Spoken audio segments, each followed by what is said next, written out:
All right, so at this point, you should have downloaded your customer avatar canvas. And so what we're gonna do now is begin filling it out, going through it and understanding all the different kind of boxes that exist, all the different areas and things that we need to know about our customer and what you wanna do. And this is really, really, really important.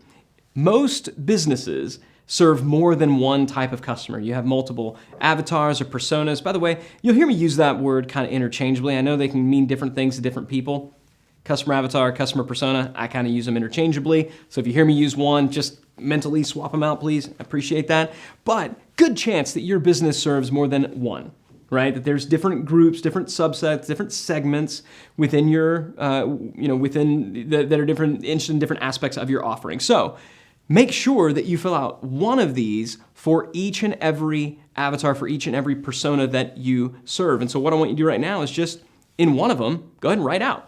All right, what is the name of the avatar or the persona? Now, you may have given them a name, right? So you may call them Susie, or it may just be a description. All right, at this point, I'm not super concerned with how granular you get, but just to make sure that if somebody else were looking at this sheet, they would generally know who it is that this is about. All right, so take a moment just to do that. And what I'm going to encourage you to do for the purpose, if you're kind of working along with me right now, just pick one.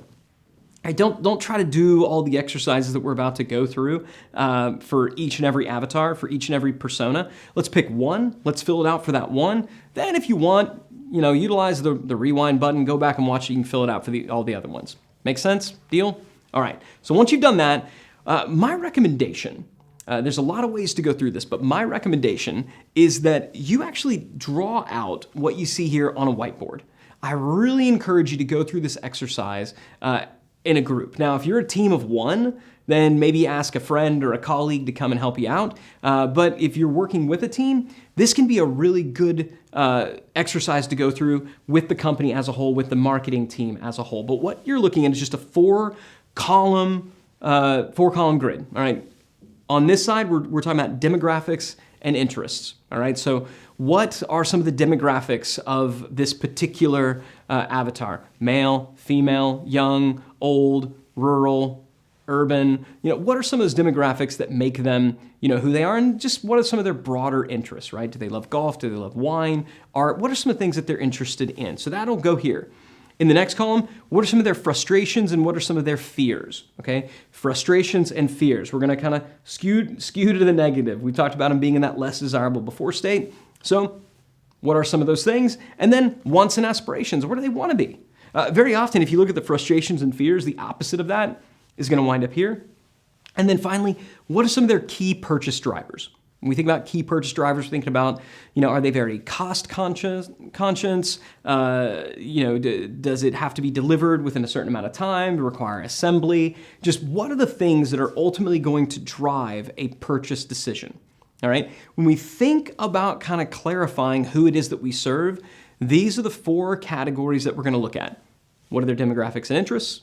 What are their frustrations and fears? What are some of their wants and aspirations?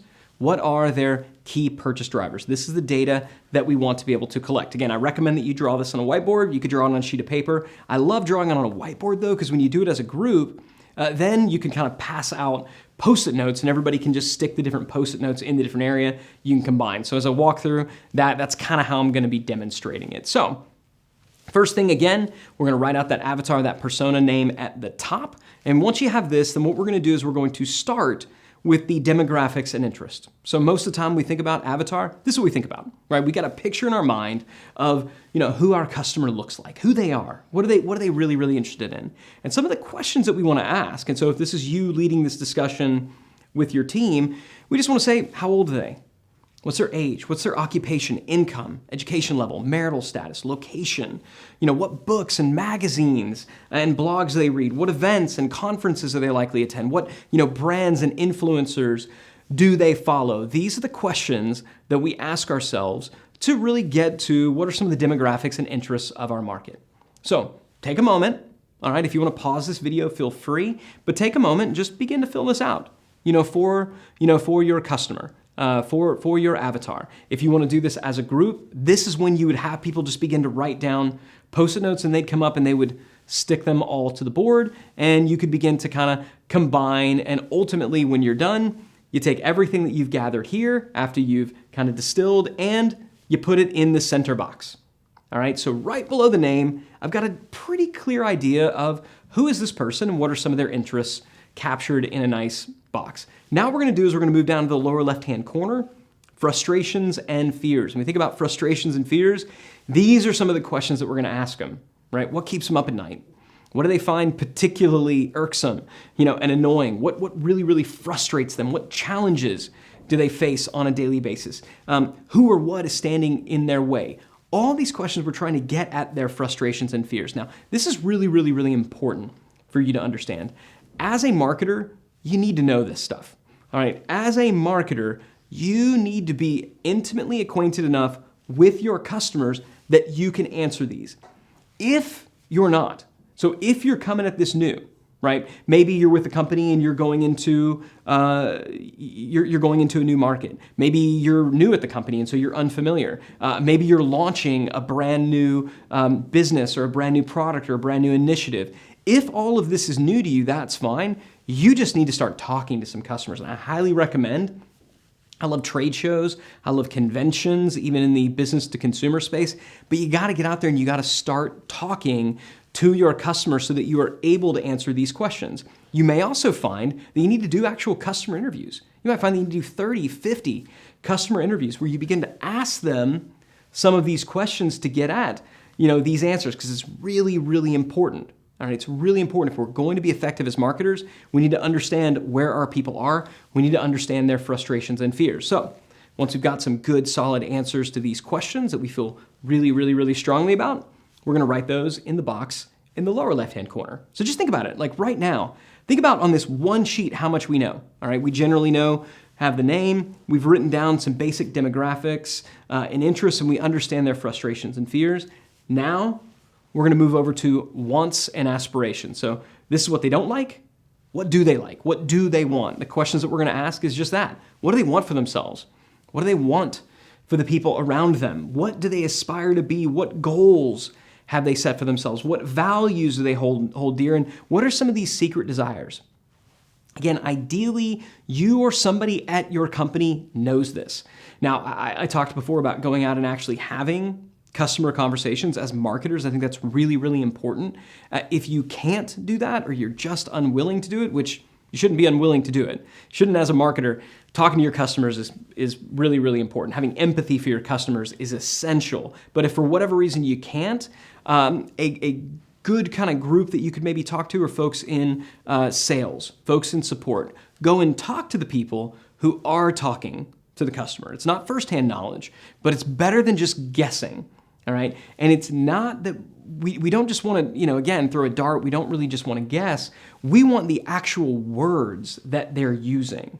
All right. As marketers, when we get into crafting messaging, we want to know what some of these words are because we want to speak these words right back at them. Again, we'll talk about this later, but if you want to be really persuasive, if you want to be really engaging, one of the best ways to do that as a marketer is to speak somebody's reality back to them in exactly the way that they are experiencing it.